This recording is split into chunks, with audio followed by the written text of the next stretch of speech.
Assalamualaikum, the free will of the human being. An important aspect of Islam is that every human being has the free will to choose between right and wrong. God, the giver, has honored humanity with this great gift.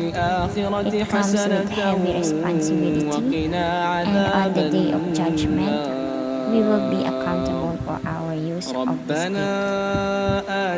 Human free will does not in any way contradict the fact that God, the witness, knows everything that will ever occur in creation.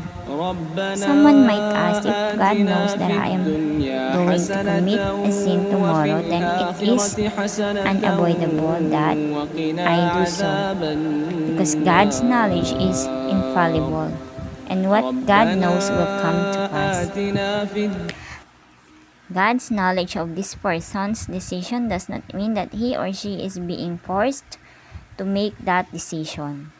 Human free will does not in any way contradict God's absolute sovereignty over everything in creation. Neither does it contradict the fact that nothing happens in creation except what God's will, some might say.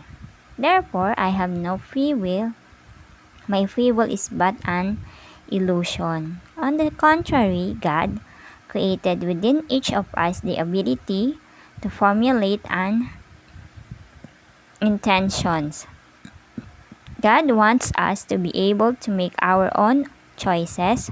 When a person makes a choice, God, by His divine will, creates the action and circumstances that allow the person's intention to be carried out. It is God's will that human beings have free will.